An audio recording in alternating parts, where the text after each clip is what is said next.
नमस्कार, मी डॉक्टर गीता राधाकिशन कर्डिले। तर आज आपण डेंग्यू बद्दल माहिती घेणार आहोत।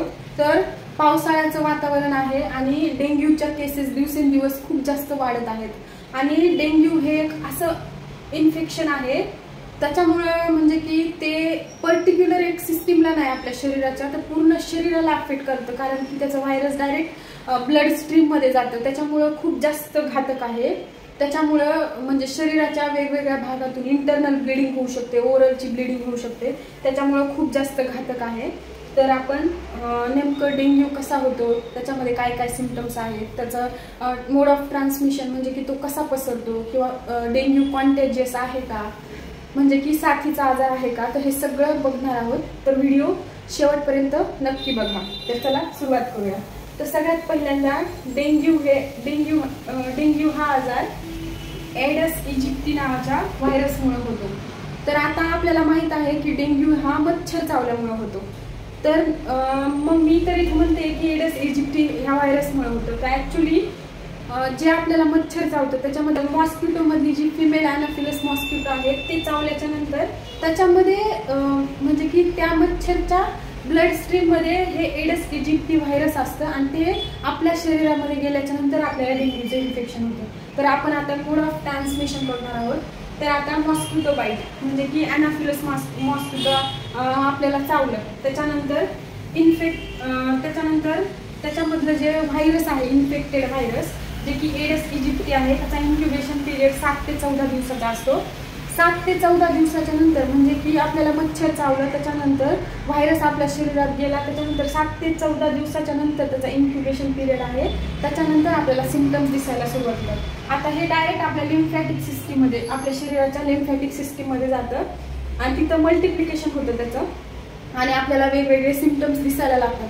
योग्य वेळेवर जर ट्रीट केलं नाही तर म्हणजे की खूप जास्त ह्याचे कॉम्प्लिकेशन्स वाढू शकतात। म्हणजे की डायरेक्ट ह्याचा जे व्हायरस आहे ते आपल्या ब्लड स्ट्रीममध्ये जाऊन हिमोरेजिक फिवर म्हणजे हिमोरेजिक शॉक म्हणजे की तोंडातून रक्त येणं, इंटरनल ब्लिडिंग। आणि आता ह्याचे सिम्पटम्स काय काय आहेत ते आपण बघूया। तर हा जो डेंग्यू आहे त्याच्यामध्ये प्लेटलेट काउंट, आपल्या शरीरातला जो प्लेटलेट काउंट आहे, प्लेटलेट काउंट,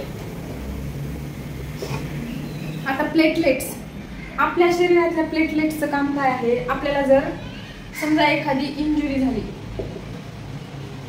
झाली तर काही वेळानंतर तिथं म्हणजे की ते तिथून ब्लड जाणं थांबतं किंवा काही दिवसानंतर तिथं खपली येते, तर आपल्या इंजुरीवर खपली आणण्याचं काम किंवा ब्लड म्हणजे जे ब्लड फ्लो आहे, ब्लिडिंग जे आहे ती थांबवण्याचं काम हे प्लेटलेट्स करतात।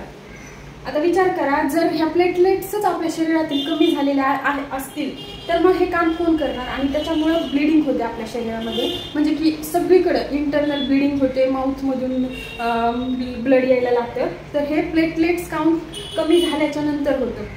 तर आता सिम्पटम्स काय काय असू शकतात, तर सगळ्यात पहिल्यांदा खूप जास्त हाय ग्रेड फिवर येते, त्याच्यानंतर नॉजिया, खूप जास्त मळमळ झाल्यासारखं होतं पेशंटला, त्याच्यानंतर व्हॉमिटिंग, आणि त्याच्यानंतर जॉईंट पेन म्हणजे की गुडघ्यापासून खाली खूप जास्त पाय दुखायला लागतात पेशंटचे, त्याच्यानंतर रॅशेस, शरीरावर एक प्रकारच्या रॅशेस यायला लागतात, आणि हेडॅक, पेशंटला खूप जास्त म्हणजे की डोकं दुखल्यासारखं होतं, आणि कॉम्प्लिकेशन्समध्ये हिमोरेज म्हणजे इंटरनल ब्लिडिंग होऊ शकते। तर आता टायफॉइडचे पण सेम सिम्पटम्स आहेत आणि डेंग्यूचे पण सेम सिम्पटम्स आहेत।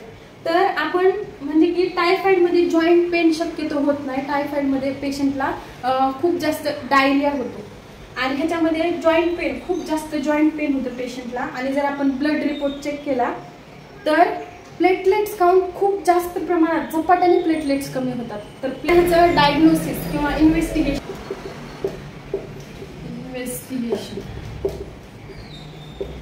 इन्व्हेस्टिगेशन तर सगळ्यात पहिल्यांदा आपण ब्लड रिपोर्ट म्हणजे ब्लड चेक करू शकतो, त्याच्यामध्ये सीबीसी, तर सीबीसी मध्ये आपण प्लेटलेट काउंट जो आहे तो प्लेटलेट काउंट खूप जास्त कमी येईल, आणि त्याच्यानंतर एक डेंग्यूची पण टेस्ट आहे, डेंग्यूची ब्लड टेस्ट, ती जर कन्फर्म झाली तर आपण तर अशा प्रकारे आपण डेंग्यू पॉझिटिव्ह आहे किंवा निगेटिव्ह आहे ते बघू शकतो.